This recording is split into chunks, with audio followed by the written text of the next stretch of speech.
In this video, I'll be reviewing Astra Ya's outfits from Zenless Zone Zero. First, Astra's classic outfit, Scarlet Rock. Astra is a celebrity slash idol slash musician slash superstar, and her outfit reflects this in some regards. As a musician signed under ODM AJE, there are certain rules that she has to follow. Oftentimes, popular creators are required by corporations to wear more revealing or enticing outfits to draw in audiences of the opposite gender, thus giving reasoning to her extremely short skirt and revealing top. While this might not necessarily be the case, given Astra's personality, I find it hard to believe that she would intentionally sexualize herself for the sake of popularity. While I prefer to think this way, ultimately this is purely biased speculation, so let's consider it at face value. The outfit serves to highlight Astra's extremely long legs, and otherwise great figure. Its primary colors are black, white, and red, accented with gold and turquoise accessories. Black and white are already universal pairing colors, easily matching any color. They're also simple, allowing for more complex patterns while maintaining a lower profile as to not overshadow the person wearing it. Of course, this isn't an issue for Astra, as even red, a bright and bold color, cannot overshadow her brilliance. As the description also notes, this red is Astra's way of showing her freedom. Gold matches with her signature weapon, Hemiola. Speaking of her weapon, Hemiola was handcrafted by a renowned acoustics artisan, Melody, whose name is engraved on the weapon itself. Turquoise is an interesting color to add, and I wasn't able to find a specific reason for why it should be there, but I do have some theories. The first is in regards to Astra's hair color. The in-game model and agent portraits all seem to suggest her hair is black with a slightly green tint, but in a lot of other media forms, her hair is seen to be pure black, which leads me to believe that the color of her hair changes depending on the way light hits it, and as a result of this, her turquoise jewelry can pair with it to a certain degree. The next theory is that the jewelry is meant to be a nod towards Weifei Peninsula. Thanks to Wonderland Reverie, we know that Astra can speak Cantonese, which in Zenless is the local dialect of Weifei Peninsula, and the jewelry seems similar to the designs that you would find there. The last theory I have is the most solid and makes the most sense, and that is that these accessories have no meaning whatsoever. And yes, that does seem lazy, but it actually makes sense thanks to Astra's Promoter Trust event. In this event, we learned that Astra wanted to be an antique store owner when she was young, and that she loved sparkly, shiny things. This explains the seemingly uncoordinated accessory situation she has on.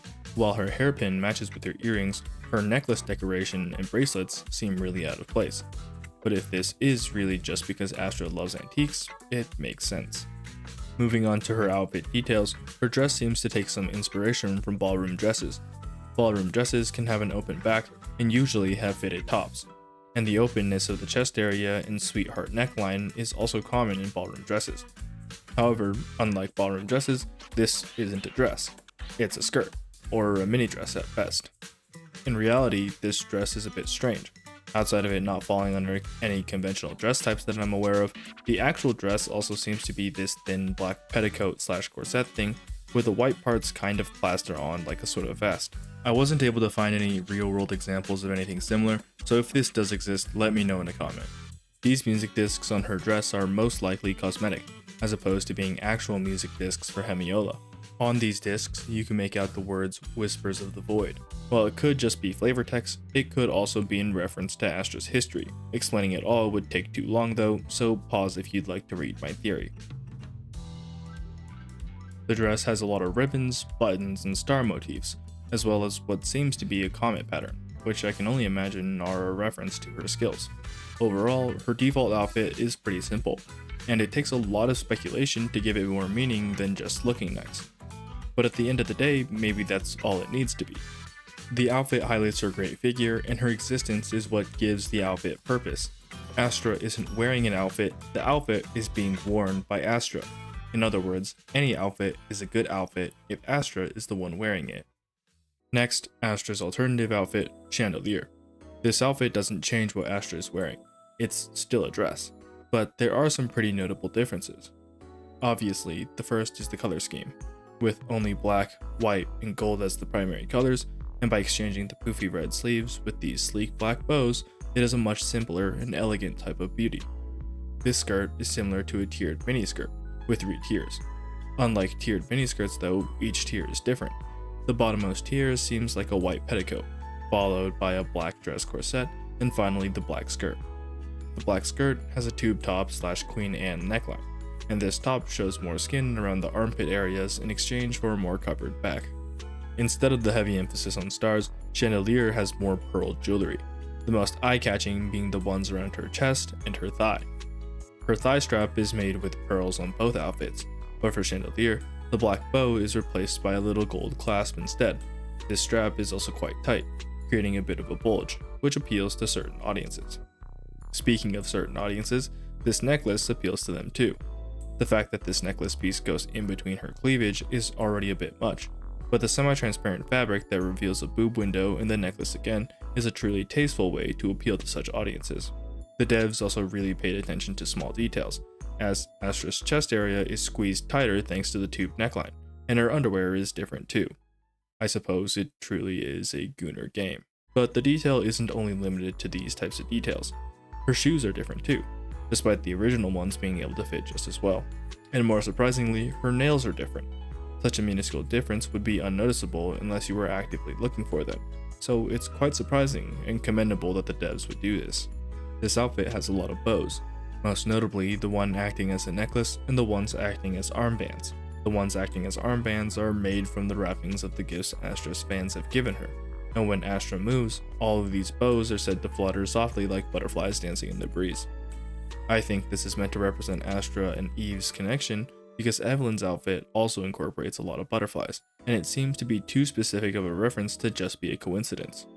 Since Astra and Eve picked out some aspects of this outfit together, it's very likely that Eve's influence removed the random antique pieces that are present in Scarlet Rock. Chandelier is a good alternative outfit. It retains the same idea as the original outfit while still offering different appeal points and fun details that add towards the characters and their connections with one another. But it has led me to realize that alternative outfits are probably all meant to be extremely lewd. Next, Astra Yao's New Year's performance outfit. We only see this outfit once, in one cutscene from Astra's special episode, Astronomical Moment, but it's definitely one that leaves a deep impression. Unlike Scarlet Rock, which seems to pull inspiration from ballroom dresses, this one is well and truly a ballroom gown, with material and design similarities. Unlike a dress, a gown is usually much longer, in this case 40 meters to be precise. It also has an illusion halter neckline, which normally results in an open back, but as Astra's hair covers most of it, it's impossible to tell. Her accessories are also different here than in either of her in-game outfits. Not only is the headband different, but so are her earrings and her necklaces.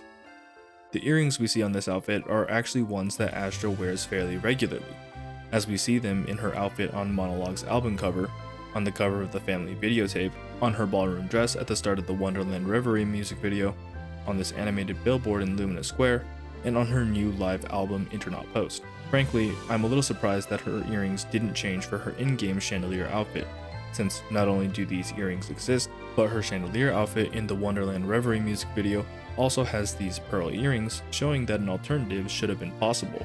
However, the most interesting part is that this gown is almost definitely inspired by the symbiotic ethereal swarm, codenamed Nineveh.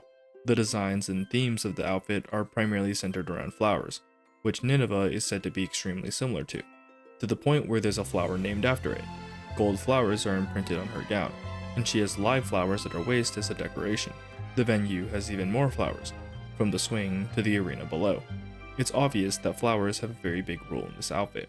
The color scheme and color usage is also extremely similar, with the only major difference being red details instead of pink.